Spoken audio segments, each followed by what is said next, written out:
Jordan, you've been kind of hinting that you've been working at some stuff behind the scenes. Yeah, I've got it. It's in the works. It's He's coming. coming for you. It's coming. All right. Bring it, boy. Bring it. I love this. Jessica Anderson from Anderson Kusher, another fun edition of the Love Court in session. Let's jump right into it this morning because this one, we have not seen a case like this in a while. Right. So, dear Jessica, I've been separated for a few months, and my ex and I said early on that we wanted an amicable divorce without lawyers. We agreed that we were dividing everything in half. I printed out all the paperwork online and sent it to him a few weeks ago. First, he said he needed time to review. Then he said he's too busy right now, but he'll get to it soon. I trusted that he was telling the truth. Yesterday, I logged into our joint investment accounts, and he has drained $20,000 over the last 2 weeks. I'm so upset. How can I stop him from spending all of our money? Can I get back my half of what he took? Oh, my God. Yeah.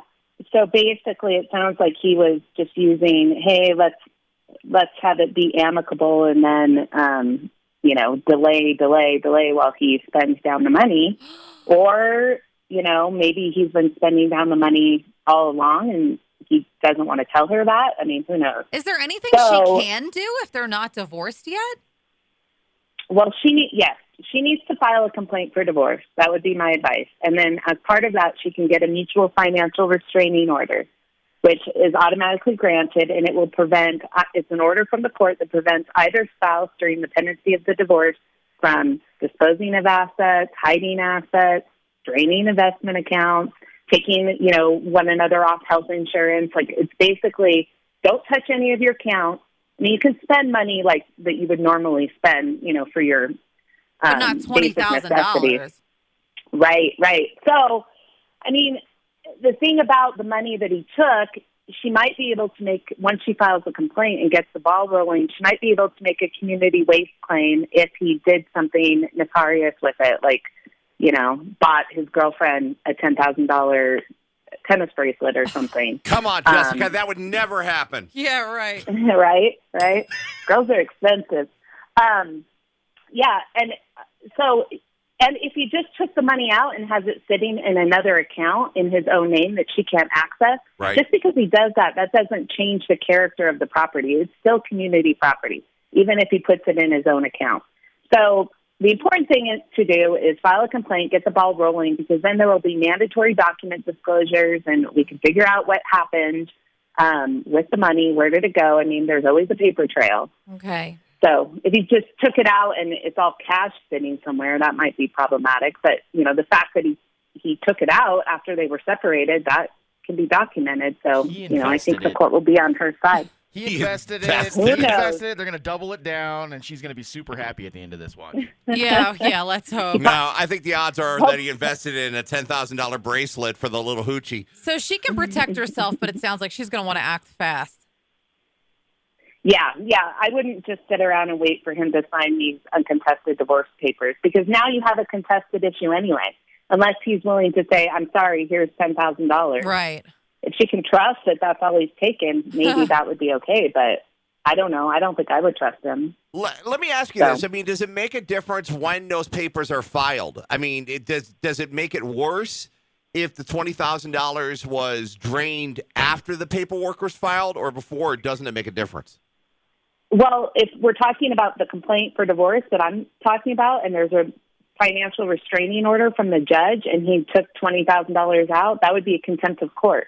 Okay. Because he's violating a court order. I'm going to throw you a curveball so in here. That context, yeah. What if this money that he is taken out of the account was used as a down payment on a house because they're separated and he knows they're going to get divorced and he needs to live somewhere else? Well, that would be dumb, because then he just gave his soon-to-be ex-wife and community property interest in his house. Right. Another house. But what about the statements that he made that were kind of just like misleading at the beginning of the divorce about how he wanted to be amicable about things and then goes and does this? Does this show, like, will the judge be more harsh because he made those statements, or is that just neither here nor there? Look, I'm not saying the judge is going to be harsh. It's his money, too. I mean, they jointly own that money. They're still married. No complaint has been filed. he's going to have to show what he did with it, though, and make sure that he didn't do something, like I said, buy a girlfriend a $10,000 tennis bracelet. Sure. He'll have to pay his wife back if that's the case. But if he just took it out because he was making some different investment plans or something, as long as it's still there, she will still get half of whatever is there. So misleading your wife is not illegal. That's the problem. No. I mean, you would be surprised how many couples, one spouse has absolutely no idea what's going on with the finances. Mm-hmm. That's me. Zero clue. Doesn't touch it at all. I'm that guy. Chris, how did you not go into law school yourself? Because it sounds like you would love debating another attorney in court. Yeah. I always up until the age of 10, I always said I wanted to become a judge, but that was mostly just to say order in the court. I always wanted to say that. You can say that here. Yeah. Well, hands off Jessica's gavel I've here never in the studio. touched it. I would never. Mm-hmm. That's like sacred goods right there. Jessica, I feel like you guys should send that to me. We'll send it to you. That's fine. We'll send it FedEx. Never in here. Jessica, here's the deal. We got a great portal available on our website at alice965.com. It's open 365, 24 hours a day. You answer every single question you receive. Yeah, I mean, I don't respond in the middle of the night. Why not? If you send me, you send 24 hours a day.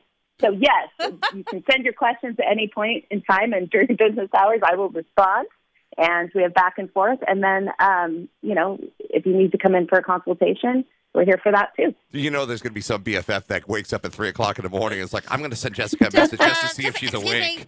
Excuse me. You know me over here, I got issues.